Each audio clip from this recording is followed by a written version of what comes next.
We're recording now. You can start whenever you want.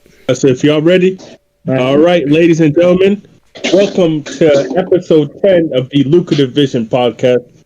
I am your host, John Njoga, and I'm joined by my nearest and dearest bros from the street, center to be exact. I'm joined by Collins Mugodo, Walter Ogindo, Tom Ogindo, and Rudy Aguilar. Gentlemen, welcome. Hello. You had the Joe Budden introduction. That was funny. My nearest and dearest. Oh, man. My nearest and dearest friends from the what? The street. From the street. Center to be exact. Center to be exact. Bars, man. Yeah. Bars. So John's an artist. Yeah. So, gentlemen. Mm-hmm. So obviously, you know what time it is. It's this is something that wasn't going to escape our content pool. Something that happened over the weekend or during this week, and it was the debate, Trump versus Biden. All right versus left. Oh my God. Liberals versus conservatives. Oh, and all of these verses. Mm-hmm. That's been a big thing in 2020. Versus. Boxing is become a big thing as well. So, not become a big thing, but it's always in the background. Mm-hmm. Yeah. So give me your thoughts. How do you feel the debate went? Do you think anybody was successful? Do you think Biden won? Trump won? Do you think there were any good?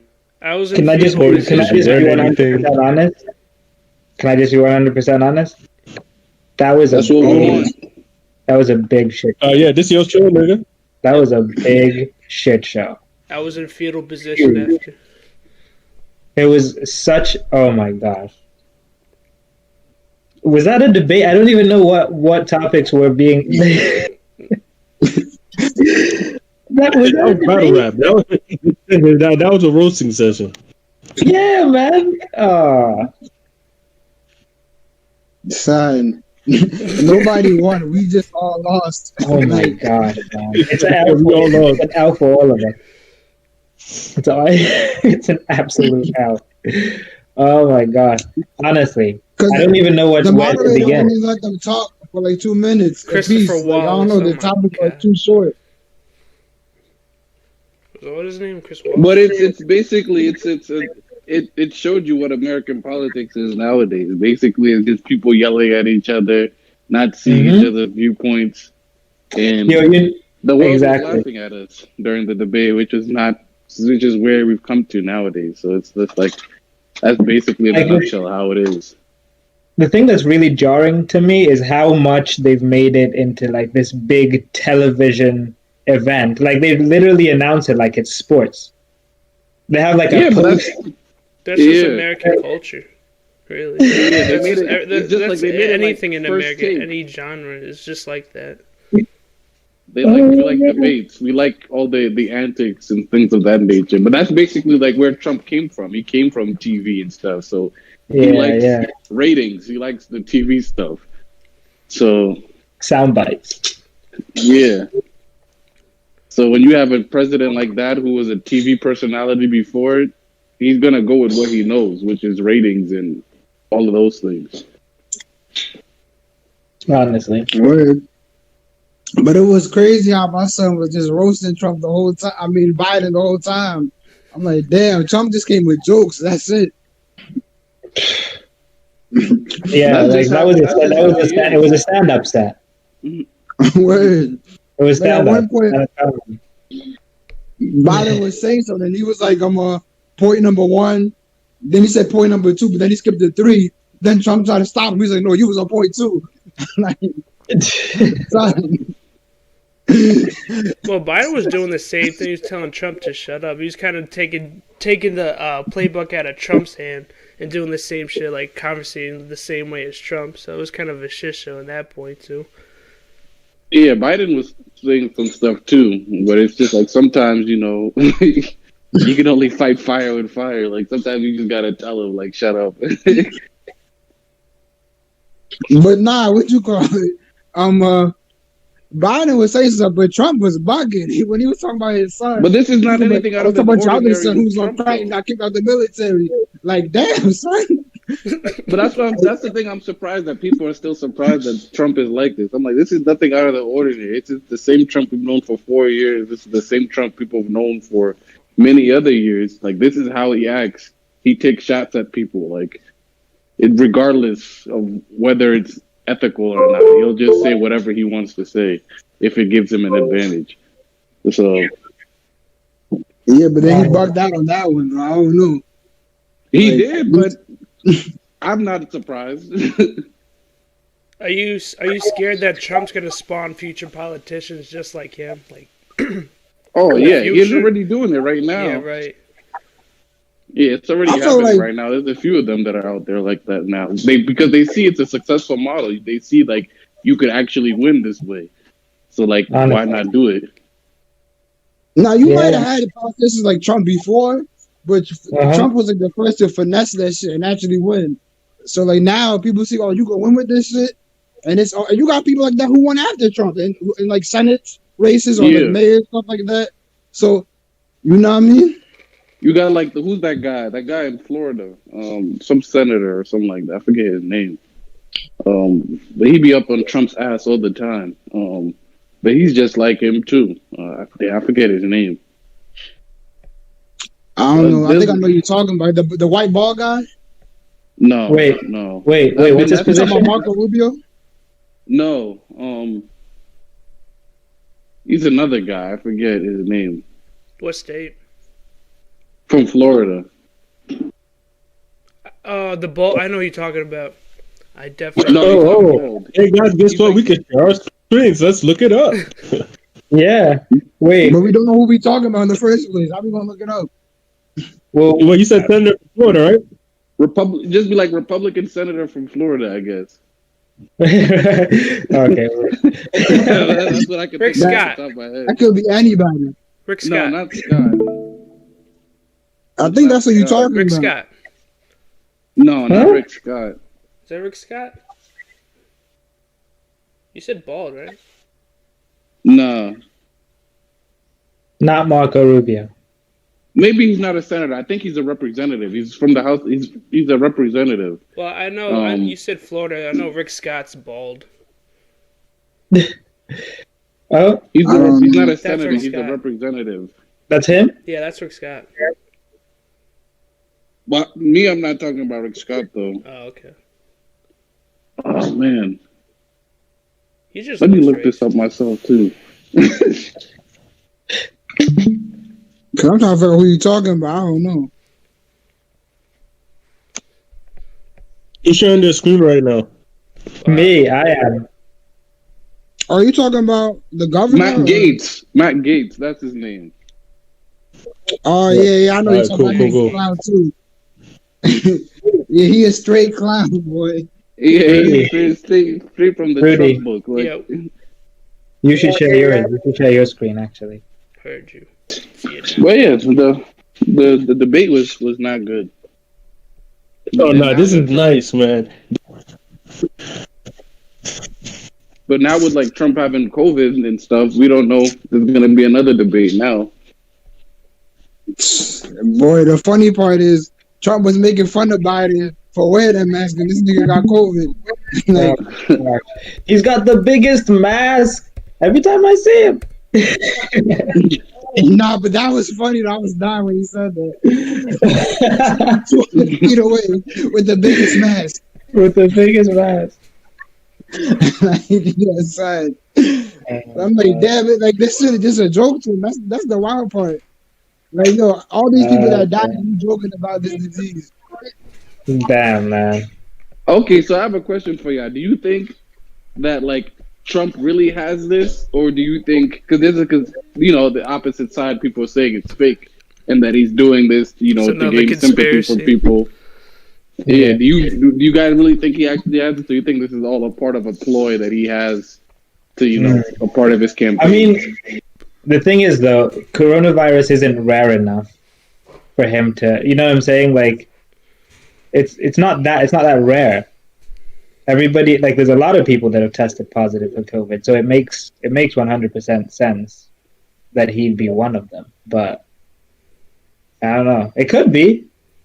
And do you think the as Democrats soon as we heard, can afford to say that this shit's fake in Trump's eye, or that Trump's case is fake, then that opens up another can of worms. If you go publicly and say, Trump, you don't have COVID.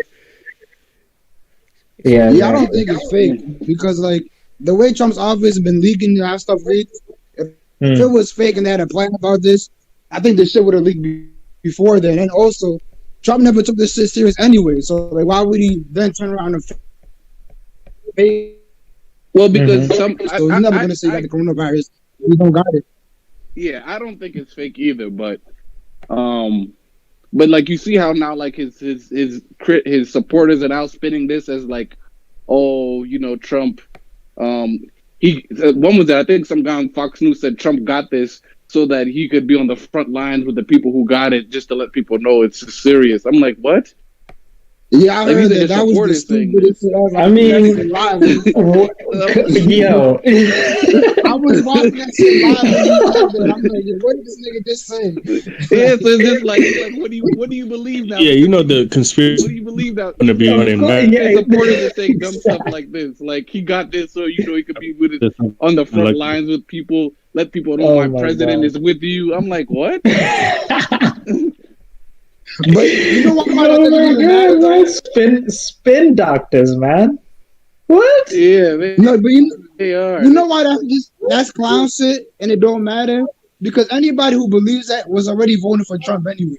Like, ain't nobody knew going to vote for Trump because he got coronavirus. Mm-hmm. So like that clown shit don't even matter. Like, you know what I mean? Then also, if this shit not gonna be fake, because you know the stock market gonna react to something like that, and Trump don't want the stock market to go down under him right before the election. So this shit definitely not fake. He got it. Speaking of that, what do you call it?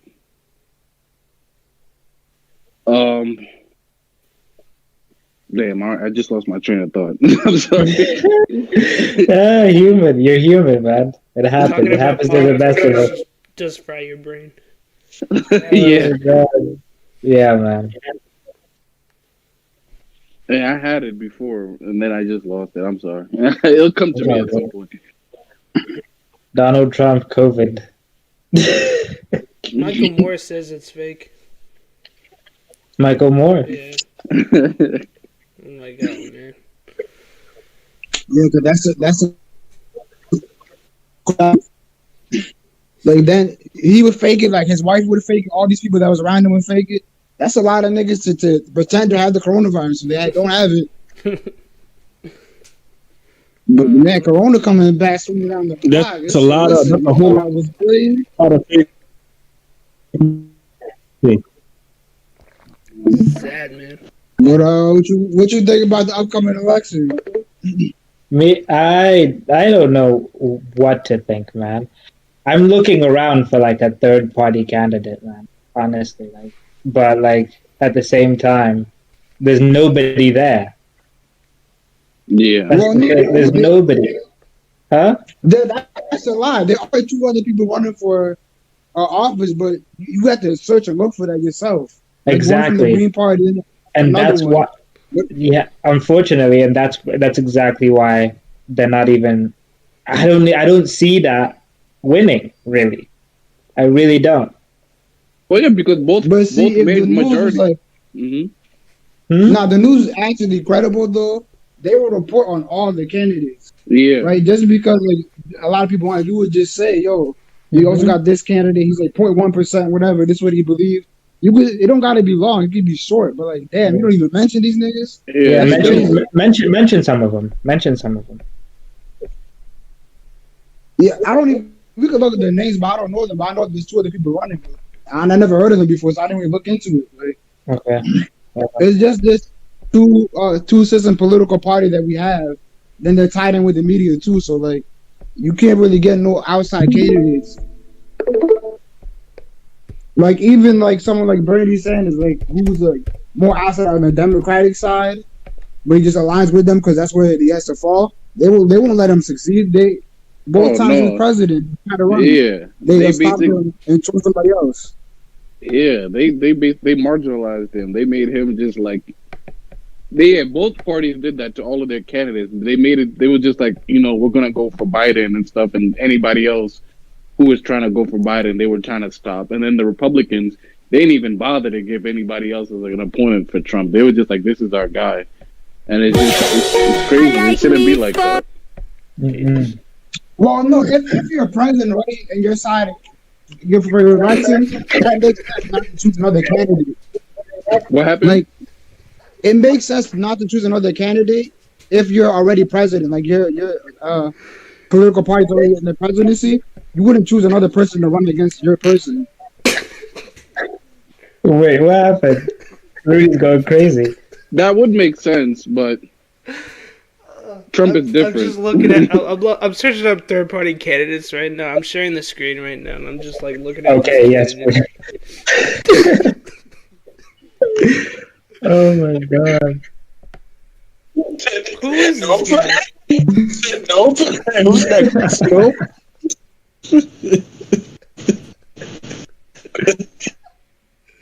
What the hell, man? He said, nobody went in, bro. You have to have A or B. Who the hell is this guy? I can't even see the screen. Yeah, I can't see it either. Hold on. But no, this is the problem with having like a two-party political system. You don't have like a lot of choices. Even though it's like the presidency, you should have like 4 or 5 people running, not 2 people. Yeah. And like, I don't even know if we even have, because I also think the way the administration, right? I mean, I guess, do you need a president? You need one guy to do all of that? Or can you like have? I mean, I guess. Collins wants to dismantle the system. I don't know. I don't want to dismantle nothing. No, I don't want to dismantle nothing. But I'm just wondering, like, is this the only way? I don't think it's the only way. Is it the best way? I don't know that either, but because if you look at like any other country, whether they're communist or not, whatever they are, right? They only have like one person, like, the face of that country running it. I don't know any other country that has like 10, 20 people or 5 people all together, the same power running at the same time. Wait.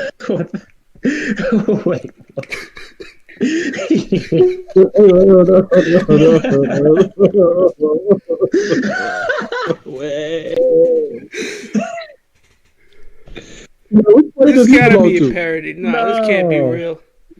Yeah, this gotta be fake. I said, what? I did hear about Howard Schultz. I did hear about him. I think he's like a Starbucks guy. Yeah. I don't know who this guy is. But I did hear Howard Schultz was running for it. I believe it, I believe it. I believe that's a real candidate. Oh, you know who else is Kanye West. Yeah. You can vote for him. True. Exactly. He's running for president. Mm-hmm. Yeah, I do remember that. Dario Hunter. Youngstown, Ohio. Former chairman and CEO of Maryland Green Party. Nominee. Okay. Sites. Some comedian. I mean, he'll fit in right in then. Exactly. Got a comedian, man. Got a comedian running. That's all I got right now. I'm gonna check more websites, but I can't believe I saw that. Oh my days. No. And it was one of those things that the more you look at it, the funnier it gets. Bro, as soon as I saw it, I couldn't stop laughing. Wait, before I get to the next topic, could we do something real quick? Like, is there a site where we can go over both parties' policies? Yeah, you can go on. I actually have that saved on my thing, but Joe Biden website, the Trump's website. So just, I don't know about that. no, just go on Isn't the that just website. So type in Joe Biden 2020 agenda. Oh, Joe Biden 2020 agenda. Yeah. Agenda. Boom. So let's see. They don't have his website there? Washington Post. Right here. Joe's Vision, that one, yeah. And then do the same thing with Trump. Which one do you want me to click on?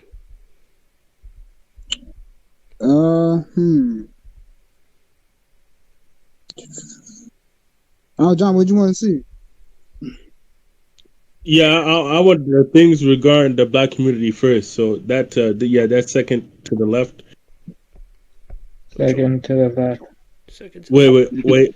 Both of them don't care. I'm sorry. Build I'm my bad. Racial inequality. The racial top right. Top right. Trump was on stage talking to. These are basically Trump was telling Biden like, I know I'm racist, but you racist too. Like, what about 1994? Yeah, what about 1994? Like, he kept throwing that out there. But it's true though. People try to like disguise that on Joe Biden. It's true. Trump ain't put no crime bill out there. Joe Biden did. Yeah, he was in office at that time. And I would say it's definitely true. That is true. I mean, you can't just think one side is racist or one side like does policies against this people. Like they both work against the interests of other people. Yeah. But what does it say? Right. Today, multiple overlapping crises reinforce how far we have to go to deliver on that vision. The pandemic has shone the bright light on racial disparities in health and healthcare. As Black and Brown Americans have suffered and died from coronavirus at rates far higher than white Americans, the economic crisis has hit Black and Brown communities especially hard, with Black unemployment at 15.4%, Latino unemployment at 14.5%, and businesses Black-owned, Latino, and Asian American people closing down at alarming rates. We are also seeing at national reckoning. I can't even say the word. Reckoning. There you go. Thank you. Yes. I forgot to say that word for a second. I haven't seen it in a while. On racial justice and the tragic human cost of systematic racism and the murder of George Floyd and so many other Black men, women, and children. And through it all, the climate crisis mounts, with air and water pollution, superstorms, and extreme weather, disproportionately impacting Black and Brown communities. Biden believes we can build back better without a major mobilization of effort and resources to address the challenges and to advance racial equity across the American economy. This is why racial equity is a distant pillar on his Build Back Better plan, as well as incorporated in each of the other pillars. Biden will remove barriers to participation in our economy, expand access to opportunity, and fully enforce the policies and laws that we already have on the books. The pledges Biden has made in his campaign. And laying out his Build Back Better agenda, Biden has announced bold investments in infrastructure, innovation, manufacturing, education, housing, clean energy, and federal procurement.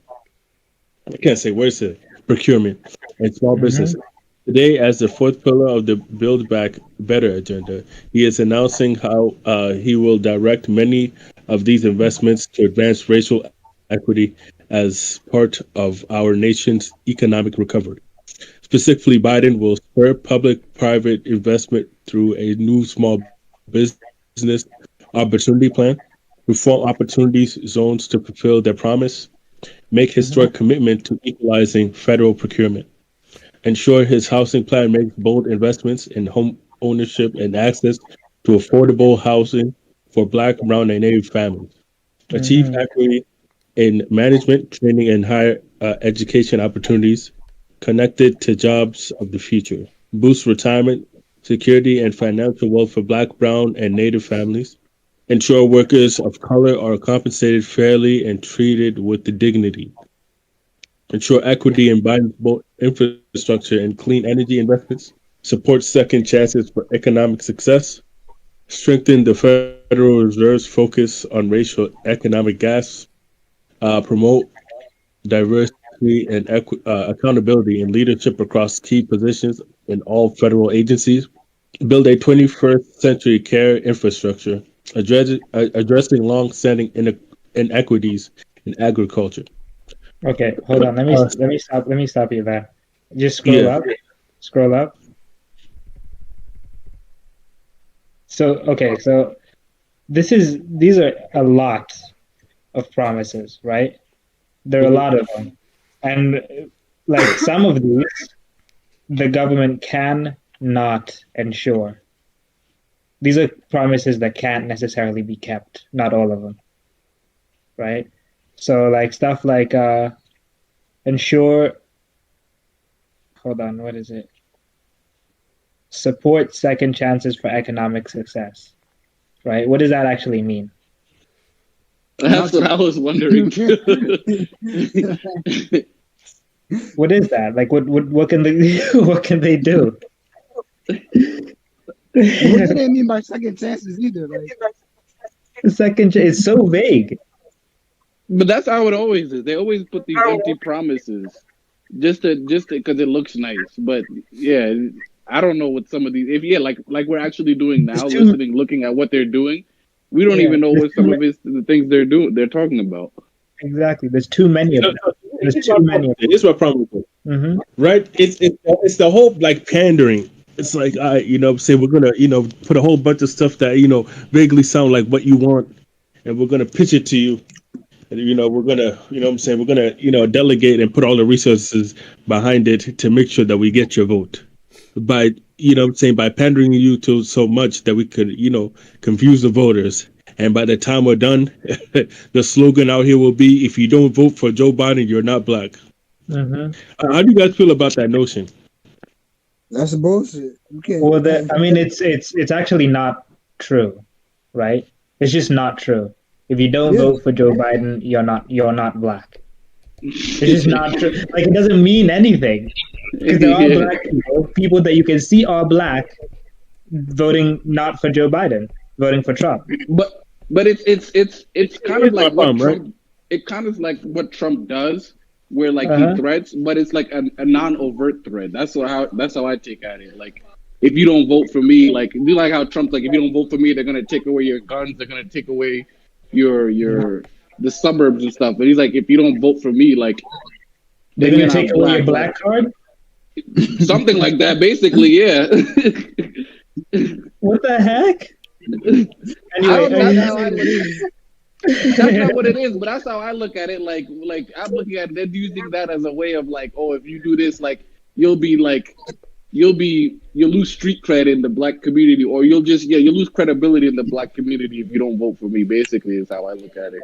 Exactly. Yeah, that's more what you were saying. Yeah, but like, some people, just because you vote for Trump don't mean you actually like Trump. Because people who vote on just issues alone. So some people say, look at Joe Biden and Trump. He say, I like guns. You got gun control. You don't. I'm voting for Trump. That's as simple as that. Some people ain't gonna vote. It's gonna be a majority of people who are not gonna vote. That don't mean they're not black, whatever. They don't just care about this shit. Yeah. Or maybe they can't vote because they have a record or whatever it is.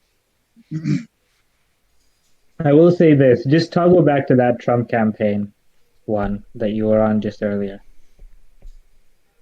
This is way more clear, to be honest, right?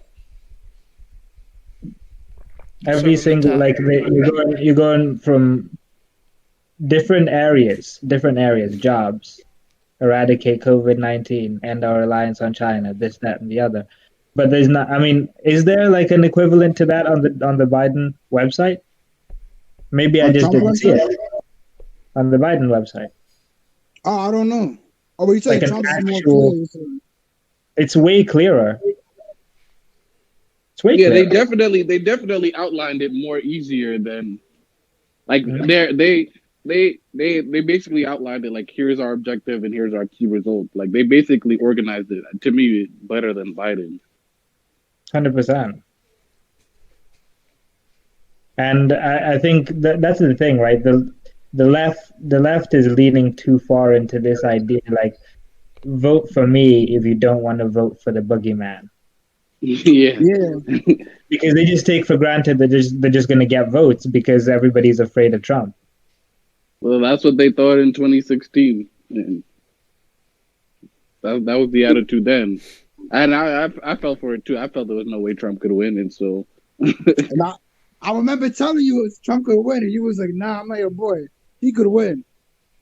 And the only reason why I thought that because I would watch TV, right, and see the rallies, and people be like, "Yo, I drove 7 hours to come meet Trump," and I would see this all the time, and I'm like, "Nah, this don't just like some TV shit.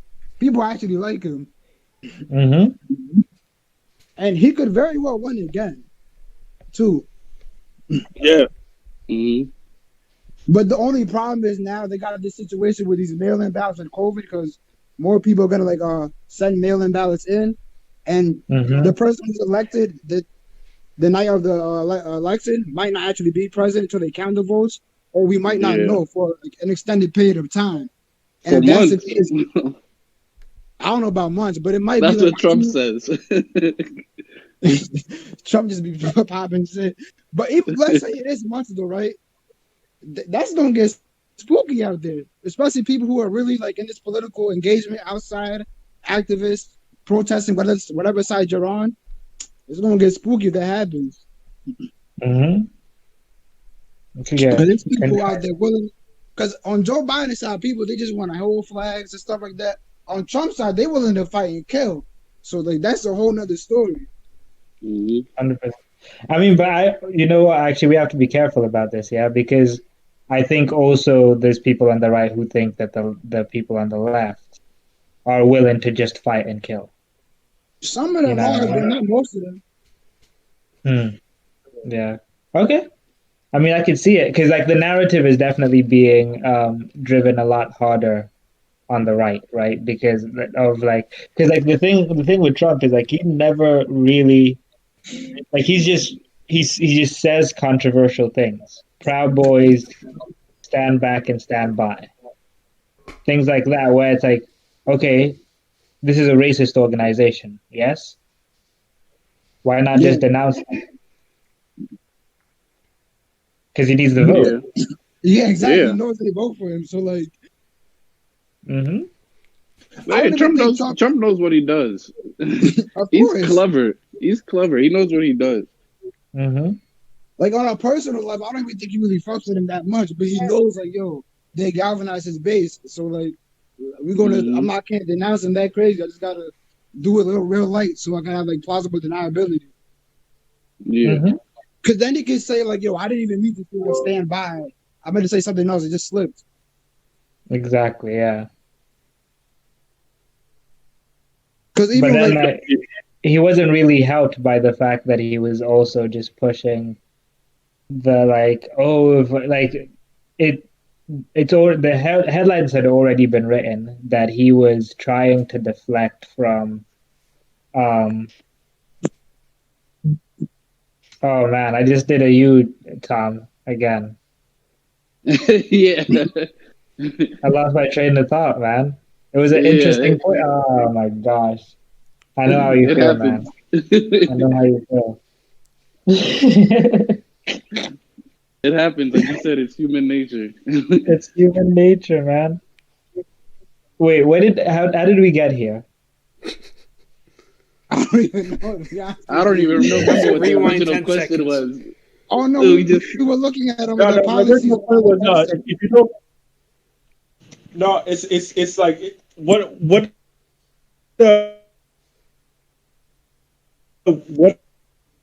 I brought that question up for is because I just feel like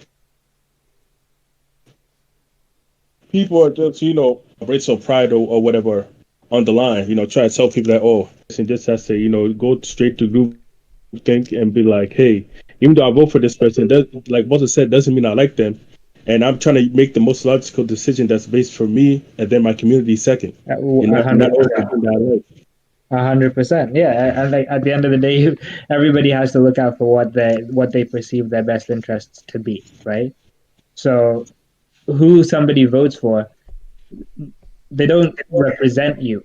You know what I mean? Like we know that. You know, this idea that like the person you vote for represents you is a false one, right? So we have to be willing to start, you know, to look at each other based off of who we know each other are, rather than like who everyone's gonna vote for and things like that. Yeah, I think sometimes people get too emotional in politics, and I understand it because some of the topics hit hard for them, like so they can't go over it. So like, if you're an immigrant, like from Mexico, you see Trump talking about that. I get that, but at the same time, I don't know. You have to like judge it one by one, or ask them if you feel uncomfortable with them, you just ask them like, "Yo, I'm against Trump because of this. How do you feel about it?" And have that conversation with people, but people don't want to have those conversations. I feel like people don't want to be called out or be proven wrong, and then people, it's like you said, it's a very emotional thing. So some people can't handle having those talks, and having an objective conversation about things without things boiling over and it turning into a civil war. 100%. There's this clip, right, that I pulled up by Nelson Mandela, right, and it was when he came to the US, I think for the first time, right, and he was being interviewed in front of like a college. I just want you guys to see this real quick. Let me see if I can share my screen. Can you guys see it? Yeah, I'm on it right now. Yeah, I see. You see it? Yeah. Yeah. Questioner at the microphone over there. You can hear? Welcome to America, Mr. Mandela. I'm Ken Edelman. Those of us who share your struggle for human rights and against apartheid have been somewhat disappointed by the models of human rights that you have held up since being released in jail. You've met over the last 6 months 3 times with Yasser Arafat, who you have praised.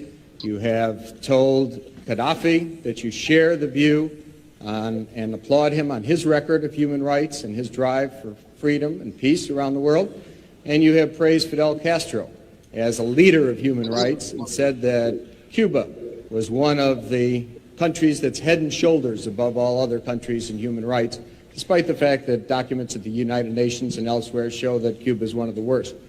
I was just wondering, are these your models of leaders of human rights? And if so, would you want a Gaddafi or an Arafat or a Castro to be a future president of South Africa? One of the mistakes which some political analysts make is to think that their enemies should be our enemies.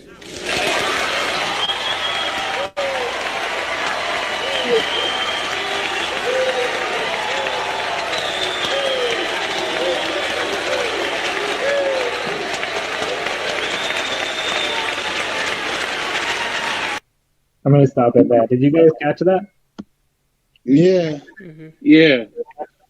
One thing before we go into seriousness, I wish I had that much amount of power. I'd say something and crowd just goes crazy. You just made that one statement and everyone just went crazy. That was a literal mic drop. A real one. But like honestly, like what he was saying though was very, very interesting, right? That like, sometimes in politics, right, politicians, they have to build relationships, right, in order to be in the position of power that they're in.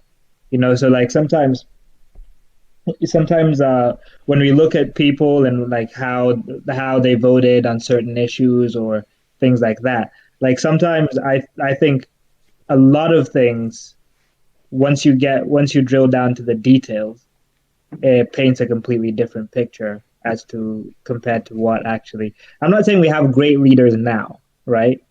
But like sometimes when we have great leaders and then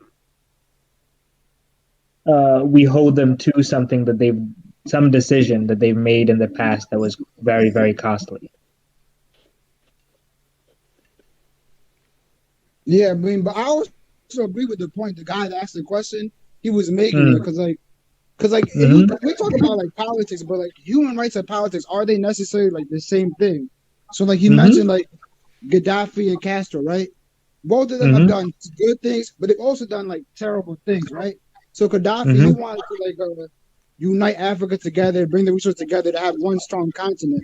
But he was also terrible to his people, terrible human rights. He killed anyone that was against him, whole towns. So like it gets shaky with that. Like, do you associate with somebody who does that? Yeah, I think it really depends. It really depends. Because sometimes it depends as well. Yeah, because sometimes, like when you're a like it's kind of like it's the line of work that you're in, right? Doctors sometimes make decisions that leads to the death of a patient or several patients, right? But it's because they're in the action and they have to make certain deals, certain things happen, right? That's why I could never be a politician. I don't think you can escape that profession without blood on your hands. Yeah, it's like how it is. It's like how it is with China right now. Basically, we all know how China does business at times and stuff, but you have to sleep in bed with them sometimes in order to do things, I guess. Yeah, so I do agree with what he was saying. Yeah, exactly. So how do you pick and choose which one's better, which one's worse than? That's why I think it always depends. It always depends on the vision of the individual. The reason why Nelson Mandela is such a legend is because of his overarching goal, right? And how he went about trying to get that. Because, like, honestly, right, Black independence in South Africa was an absolute priority, right? And that's what he ran on, basically. Black independence in South Africa, but in order to get that, there's certain sacrifices that he would have had to have made in order to be in that profession. And he's a lawyer, and lawyers, lawyers. It's just like when you gotta make shady deals sometimes. Yeah. Okay. So when Nelson Mandela was fighting for his rights, right? He was doing that for himself and other people, but he made that choice for himself. When you become a politician, that changes because now you make the choice, but it affects multiple people. Exactly. So I don't think you look at it as that black and white because what the president does internationally affects everyone who lives here and everyone allies people against us. So I understand that guy's point the way with the question he was asking. Why would you associate with these people?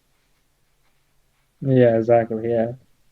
Why would you associate with I think that? that's just the nature of the beast, though. I think that's how it will always be for eternity, honestly. I don't think there's any way, because like you said, it is hard to pick and choose. And just in life, sometimes there's just hard decisions that you have to make that, like you said, Walter, it affects the people personally more so than you. And I don't know. That's a tough question to answer. It's hard. Colin's saying, I can't be a politician, but that's from what I gather. That's just how it is. Like you just have to make tough decisions sometimes. Yeah. I just didn't want that guy's point to get lost. The point that he was making because he made a great point. Oh yeah. Nelson Mandela came with a great comeback, but it seemed like a dismissive. That's why. Yeah. Okay. Yeah. I hear that. I mean, okay. So let's actually let's let Nelson Mandela land. Let's see how he actually finishes.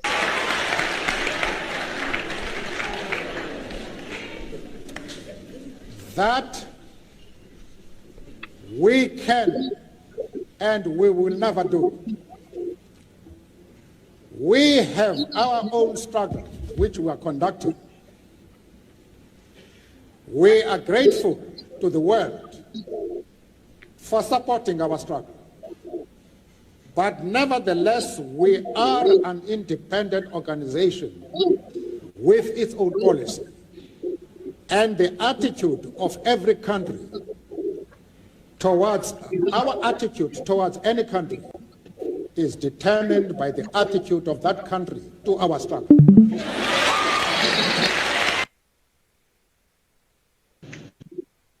Right?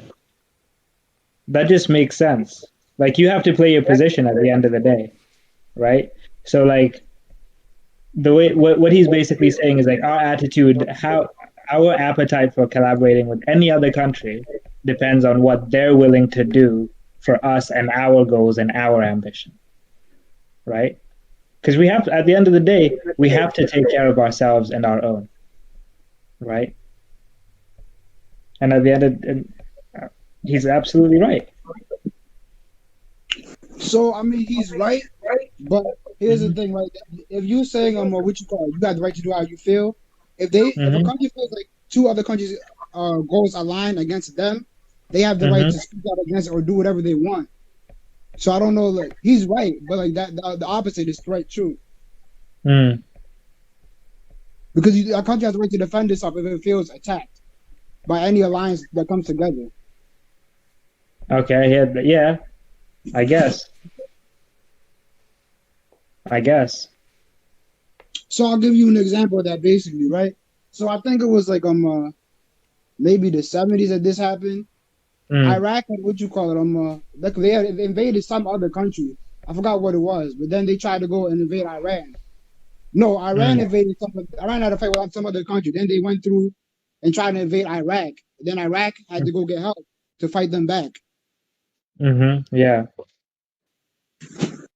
So that's an example of like how that would work basically.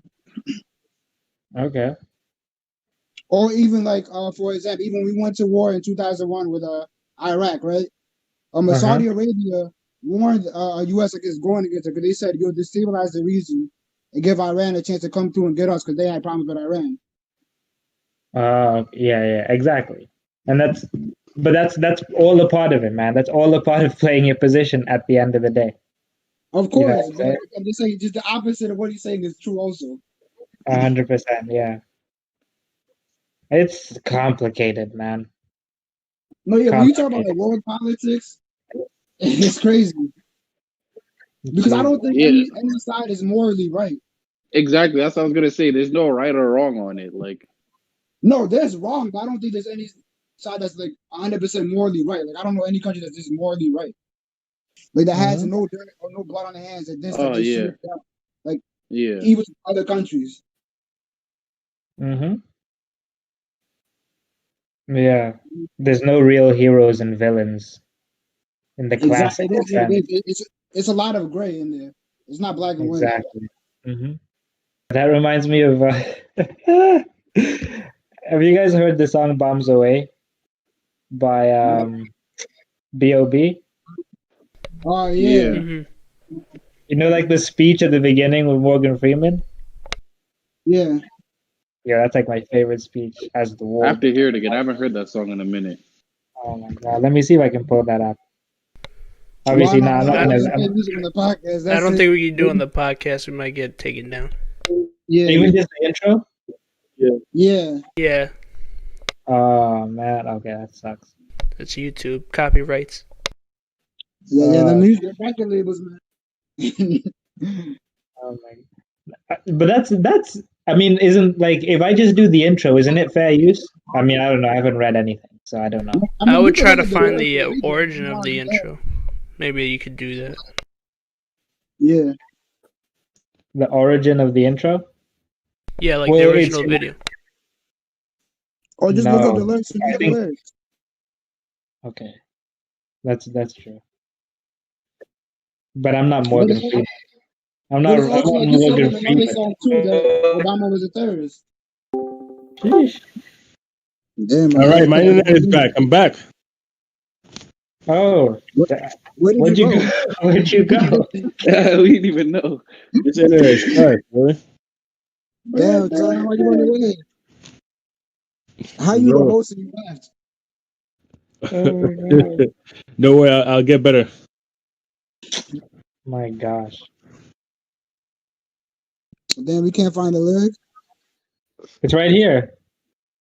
As So the where's war the between light and darkness continues, heroes and villains become harder to identify. Do I sound like Morgan Freeman, guys? Yeah. Not even close. Oh man, I can't do it. I can't do it. They're fighting for their place and time to be solidified. Huh? The clock ticks faster and faster while time runs the marathon in this Babylon. But you see, the end is only the beginning of the calm before the storm. Huh? Now that I read it, man, it's not that profound. It's not that profound. It's just Morgan Freeman. It's really isn't. He just has a presence every time he talks. Yeah, exactly. So you could be saying. I was talking about the song, not the speech in general. Yeah, no. Whenever I wake up again. Yo, I love that song. Oh, he got a new podcast he made too. He's coming out with. Who? Lupe Fiasco. Oh, Lupe Fiasco, not B.O.B. Oh yeah, never mind. I don't know why I said Lupe. I'm done. Never mind. Wait, does Lupe Fiasco have a podcast? Yeah, but for some reason I was thinking of Lupe Fiasco when you said B.O.B. That's why I said that.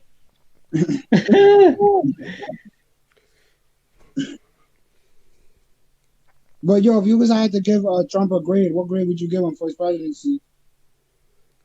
A grade? Oh my god! Like, wait, based on what? What happened through the 4 years? What you mean? You was here? Because I don't know. Because like the thing is, like in my mind, right? Part of the function of a president is to also be a good figurehead, right? Me personally, I liked Obama as a figurehead because at least when things went wrong, he could actually still maintained a message of unity, right? Where it's like, oh, you know what I mean? We can actually get through this. We can have conversation. I can reach across the aisle, this, that, and the other. And you can question whether how effective any of his policies are, right? But the level of division that Trump intentionally creates is dangerous, right?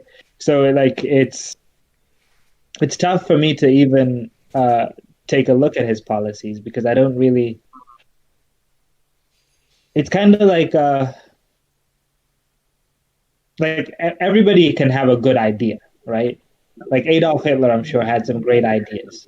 I'm not saying Donald Trump is Adolf Hitler, right? But like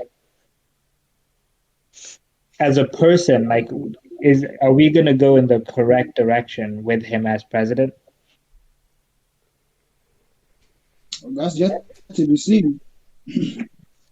I'm saying that's yet to be seen. Like, yeah, I mean, big time. Like, for example, Mitt Romney, when he was running for president, yes, me personally, of course, I wanted Obama to win. But if Mitt Romney won, I could stomach it. You know what I'm saying? I could stomach it because actually Mitt Romney, his economic policies and like his rhetoric, first of all, wasn't crazy. It wasn't crazy, right? And he's the president. Like for me, like that's just a tough job. That's why I keep saying like one person to represent an administration. And but he's not the only person. He has a whole cabinet. He got a yes, I know, but he's the face. Think about corporations, for example, right? The face of your corporation represents your corporation's values, right? For me, the face of your party represents your party's values. What are Trump's values? I don't know. Like his personal values, I can tell you that. I don't know. But are those not important for a leader? It depends. Not necessarily. That a good leader doesn't need to have values. No, they do. With bad values who are good they leaders. Do. Huh? I'm sure that people who have bad values but are good leaders. How can they be good leaders if they have bad values? You could have they have the wrong priorities. It's always subjective though, because one person's value can differ from another, so it's hard, I guess. Well, that's is right? But like, is there a difference between right and wrong? Yeah. Right, because those words mean something, right? So that's why I'm saying, like, isn't it important for somebody to have the right values in order for us to consider them a good leader? Because if they have bad values, then surely they're not going to be a good leader. They might be a charismatic leader if you want, but is that the same thing as being a good leader?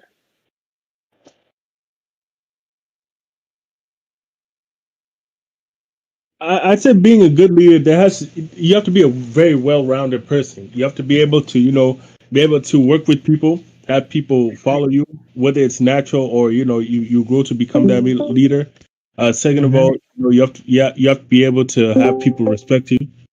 Meaning there has to be times where you can't just be buddy with everybody. You have to be stern. Obviously, you have to lead by example. You know what I'm saying? You always have to be the one that's moving as one with the world. Yeah, I mean, like there's, because that's the thing, right? Like sometimes some things are a little bit more simple than we think they are. You know what I mean? If somebody is not trustworthy, you wouldn't hire them to work with you, would you? No. Why would you elect? So why would you elect that person to be president? Fair question. Right.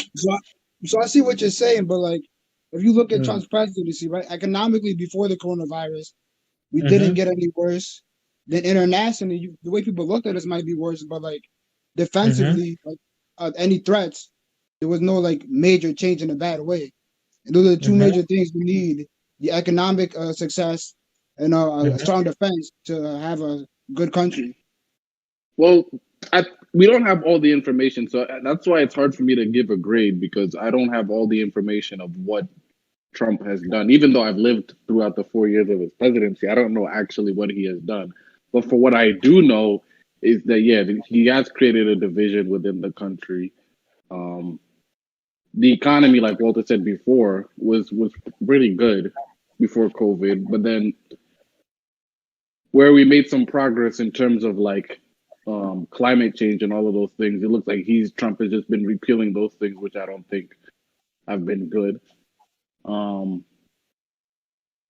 And that's really all the information I can base a grade off of, and that I would need more to make a definitive answer of a grade. But based on what I've said so far, I'd have to give it like a D.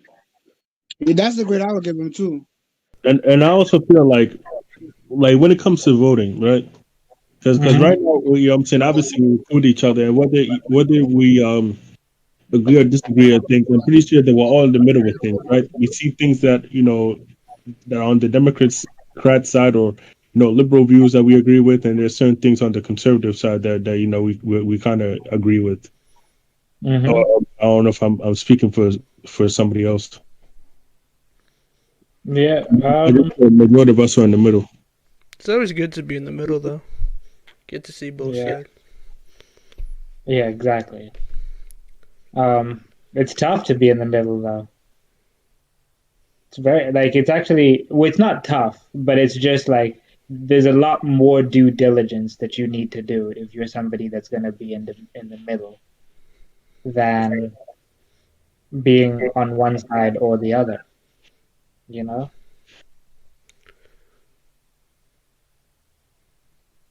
Yeah, but I mean, if you're in the middle, the due diligence shouldn't be a problem for you, because you're tired of what you see on one side anyway. Like, for me, I watch all different types of news. I don't just watch one news. I don't just watch, like, some people, they don't watch Fox News because they don't like Republicans. I watch that too. Like, I watch it and try to see what other people are saying. Like, there's no way you could have say you're keen on the topics if you only see one side and only get one side information. Exactly. Yeah, that's true. Because then that's how you get caught up. Somebody say, "Oh, what about this?" and you never even heard of it because you only watch CNN. I hear that. But like I'm so like mistrusting of mainstream media in general. Like here's how mistrusting I am. I actually think like even if you're somebody that's committed to being impartial, right, or in the middle, like I think even the way like our phones are designed, they're designed to show us more of what we claim to want to see, right? So YouTube's algorithms is built to kind of advertise to you more and more of what you tend to click on, right? So it's way easier now to be in a complete echo chamber than it's ever been in ever, right? Yeah, but that's the fault of media and the government too. So, like, as far as the media goes, they're backed by corporations and all these other people. So they're backed by the Democrat side, Republican side, and they're allowing them to control what they want. Because when what you call it, when these people out of public office, where do they go? They go to the media. Chris Christie works at ABC News right now. Like, you know what I mean? The governor of New York, his brother works at CNN. Yeah. Yeah. Like, there's a whole bunch of conflicts of interest in all these things. People go from what you like, George Stephanopoulos, he works at ABC. He used to work, I think, whether the Clinton administration or the Bush administration, but all these people go from these private jobs to government jobs, then from government jobs to private jobs. Well, I mean, I think the thing that needs to happen, right, is that there has to be more and more like like political commentators, right? There has to be a movement to go from just watching those traditional channels to actually watching online media kind of thing, and people that are actually just willing to disagree on certain things and give their honest opinions rather than these sound bites that you get sometimes from CNN and Fox News. Like they're not even debates. Have you ever seen those like split screen things that they do on CNN where they give you like 5 minutes to argue a case that should take an hour to 2 hours to fully unpack? Yeah, but they do the same thing on Fox too. But the thing is, well, yes, I mean they do it everywhere. They do it everywhere. Yeah. But it's not about like having more political commentators on there. That's the problem. You need to separate what's the news and what's a political commentator. Because the people on the news, they're not journalists, they're commentators. Yeah. That's the major problem. They're not saying actually telling you the news. You have to like watch your local news to find that out. But the local news only tell you what's local, not what's happening like in a federal or a worldwide thing. Mm-hmm. Exactly. Like those people who have their names on the show and stuff, they're just commentators. They don't actually sit there and break down the facts and tell you where they got it from. Mm-hmm. They're like Stephen A. Smith on ESPN. Basically. But every once in a while, Stephen A. Smith would be like, "Yo, I talked to this person. This is where I got the facts from." Blah blah blah. Yeah, exactly. The real news, they don't even do that. Sports fans care about the facts more than like more than like a lot of guys that spend all the time watching politics. I think it's because they don't really lie about the facts that much. Like if somebody got traded, it's not a trick. Like they actually got traded. Mm-hmm. Well, I mean, yeah, exactly. Yeah, like, they pull up wearing the jersey. That's how you know. Well, yeah, but sometimes I think they want to distort the facts because obviously they want to control the masses. They want to control and feed them what they want, and then basically people watch, and then they start viewing with the same viewpoints as them, which is just they're built on getting eyeballs, literally, right? People are like there's people that can wake up in the morning and watch the news from the moment they wake up to the moment they go to bed. right? Yeah. The news can become like a true addiction. And it's designed that way. Because it's entertainment. Like, it's not Yeah. news. Like, if you really want to find out news stuff like that, you also got to read like print media too. But people don't like to read nowadays. Yeah. I mean, you don't have to. You know what? I like to read as well, but you don't have to read necessarily, right? But you just have to be willing to. But I think it's important to read though, because when you read, you don't have like these commentators and stuff trying to skew your viewpoint. When you read, you just look at what's there. Yeah, and then you form your own opinion. Exactly. That's. And on TV, you don't necessarily have to have a source to go on TV. On the news, on the print media, magazines, online, your editor is gonna make sure your sources match up. Yeah. The amount of so that's why times I'm saying like print media is better to get more information. Like, that's not gonna be biased because some places are biased. But some people are just fake. You got like fake places, but it's a better start. I hear that. But have you guys ever heard of Operation Mockingbird? I've heard of it. I just don't know entirely, but I've heard of it. Is it To Kill a Mockingbird? No. Operation Mockingbird? Oh, no. Yeah, so it was like a plan by the CIA where they infiltrated the media to spread propaganda. It was like in the 60s, I think, or something like the middle 60s or late 60s. You can look it up. I don't know. But it was just an interesting thing. I remember watching some videos about it one time. Wait, Operation Mockingbird. I have it up right now. Oh, okay.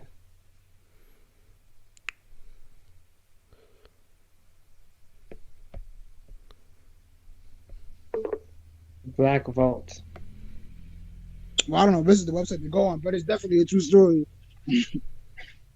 Was a secret campaign by the United States Central Intelligence Agency to influence media. Began in the 1950s, and it was initially organized by Cord Mayer and Alan W. Whoever those are, and it was later led by Frank Wisner after Dulles became the head of the CIA. The organization recruited leading American journalists into a network to help present the CIA's views, and funded some student and cultural organizations and magazines as fronts. As it developed, it worked to influence foreign media and political campaigns, in addition to activities by other operating units of the CIA.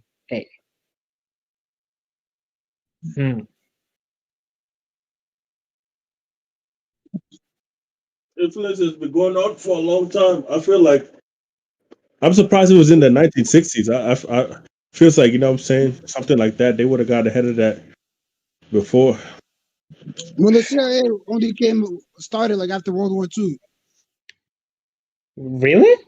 I didn't even realize it was that young.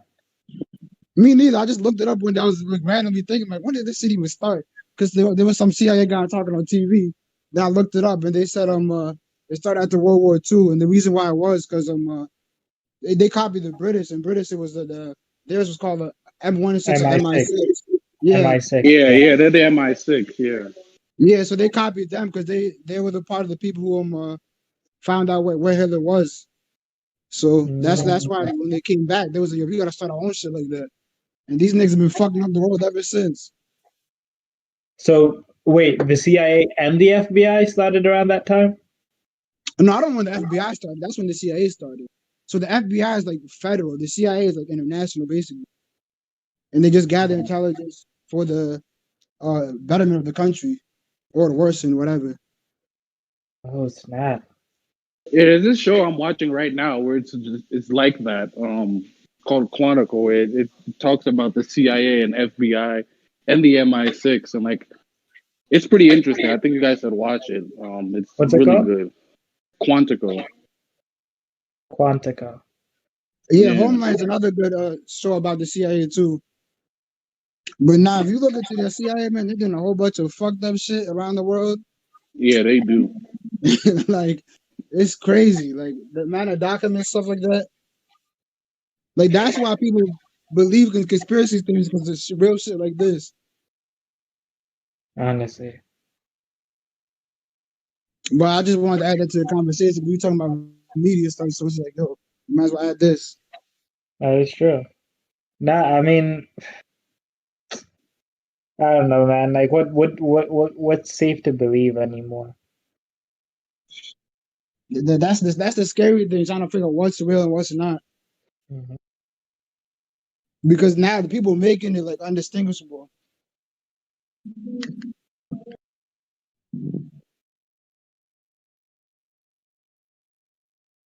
For covert operations. Well, they said that the CIA apparently was behind the killing of JFK or something, right? No, that's a conspiracy theory.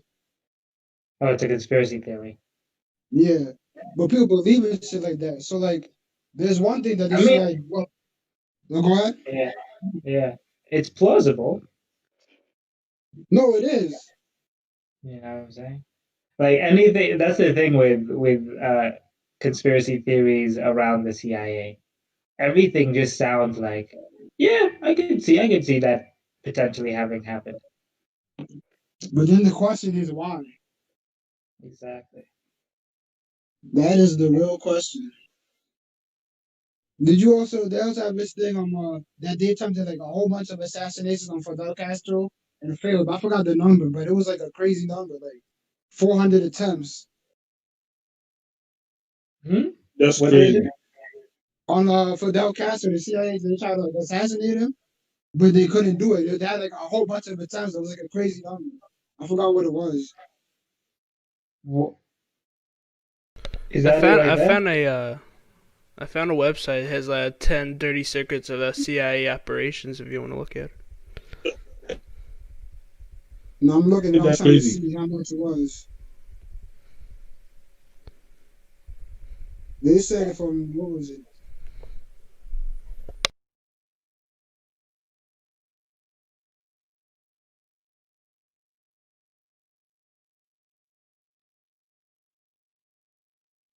So I think it's 683 because there's a documentary called 638 Ways to Kill Castro.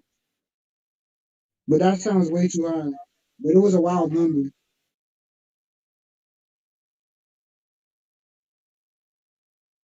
All right.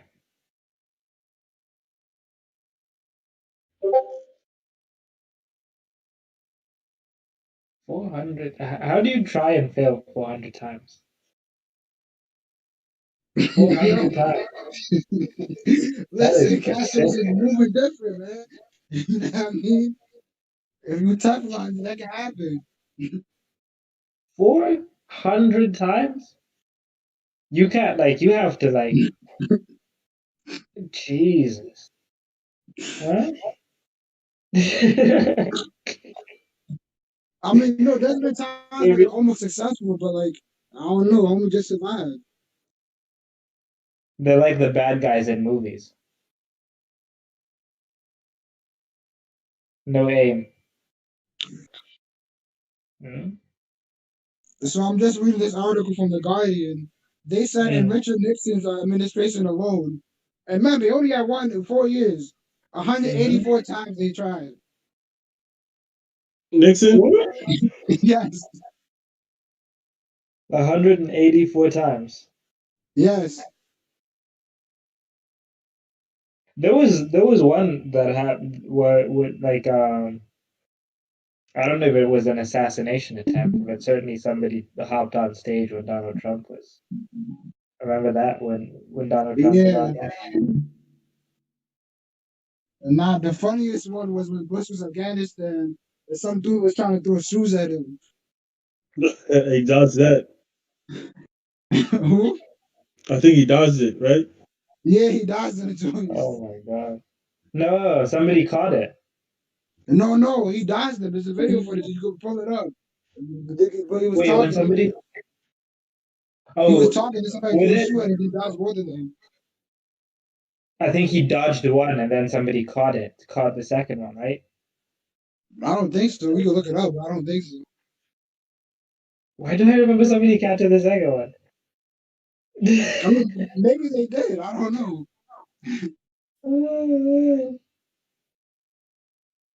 No, I'm just curious. Yeah.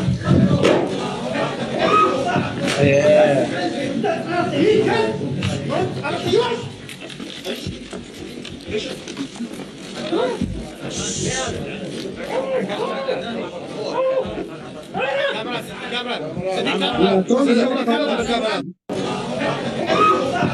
See? That dude spotted it. How bad did he miss? It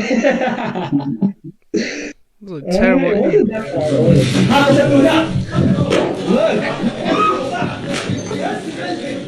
Yo, that would have definitely got him.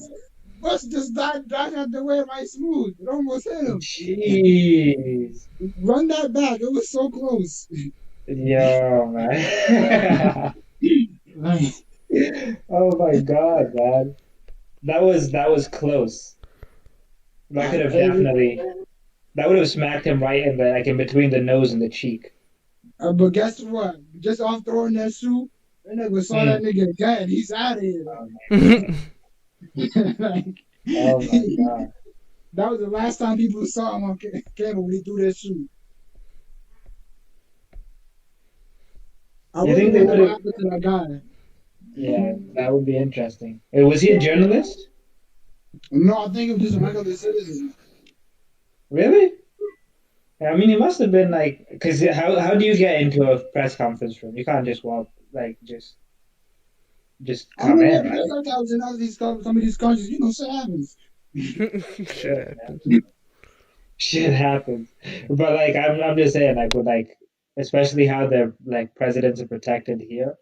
Yeah. You're not even allowed within it's nuts, right? Within how many yards? I wonder how when with the Secret Service how much room they actually need away from the president. I guess it depends where they're at, maybe.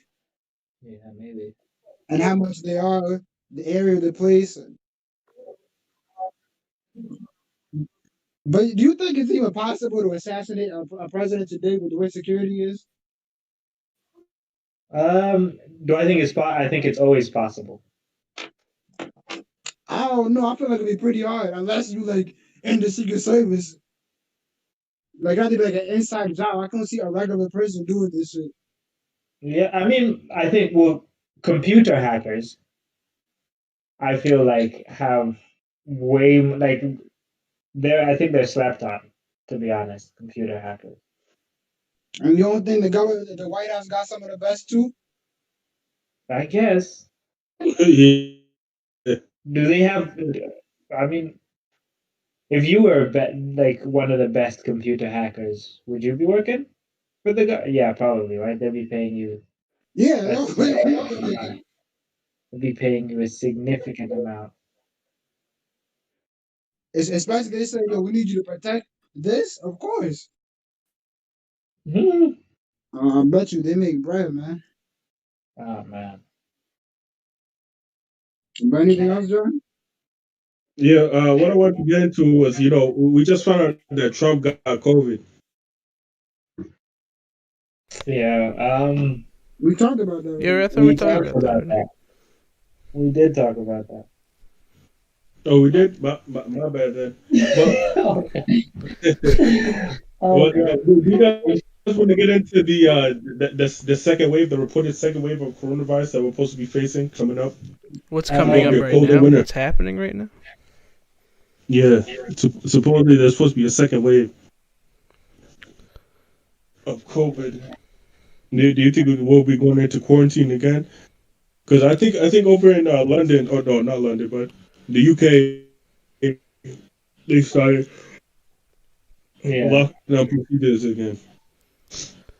They're closing bars and restaurants and all that in UK. Yeah, because I know, because even what I'm saying, not now, there's, NFL players got COVID. Cam Newton got COVID. Yeah, obviously the president got COVID. Allegedly. Well, that's what happens when you don't have one uniform that front the first time. It comes back around. So once they find a vaccine, are you guys gonna get it first day or not? Hell no. Right, catch me 5 years from now, then I'll get the coronavirus vaccine. Yeah. I'm gonna tell him, give me 3. Damn. Give me 3 of those. Oh god damn. Give me 3. So I want to make sure I want to live. What's up, man? Huh?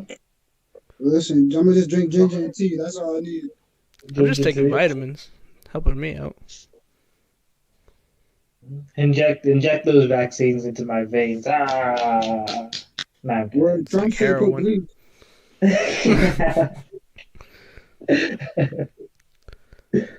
Oh man, I don't know, man. I don't know about vaccines at all. I don't want to be identified as an anti-vaxxer or anything. But it's always good to question. Well, I get it, because I don't want to be the first president to take a vaccine. Like, I ain't never took no new vaccine. All the vaccines I took, they was out for like 50 years. Yeah, exactly. So you could, Oh my gosh. And like the thing is, like the vaccine, the vaccine is getting rushed, right? You know it is. So even when it comes out, everybody's got to be like, because like these vaccines, they say it takes like, typically, it takes like 10 years right now of like research and development in order to know that you have a good vaccine. 10 years, right? And they're trying to get one within 2 years. Yeah, I don't know. I get the rush. Yeah. It's a fucked up situation. It is crazy. Going back John, to what's your idea? I think we can end it there, guys. We've been going for a while. good hour and a half. Yeah. This actually works. Yeah, perfect. After Discord, no more Zoom. No more Zoom. Discord is amazing. Discord gang. Oh, by the way, Discord Liverpool's losing 1-0. Just to let you know. They're gonna win 3-2. So Adrian is starting, and he fucked up. So we don't know. Really? Yeah, he fucked up. Gave Villa a goal. Huh? Aston Villa, Ollie Watkins, 4th minute. Mm-hmm. Oh my gosh. Let me see this lineup.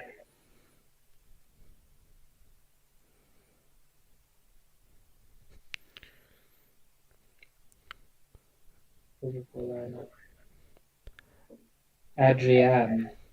Yeah, they really need that goalkeeper, Liverpool. John, you want to do an outro? Did we vote on Trump's overall grade for the presidency? I say D minus. D minus. D minus. I don't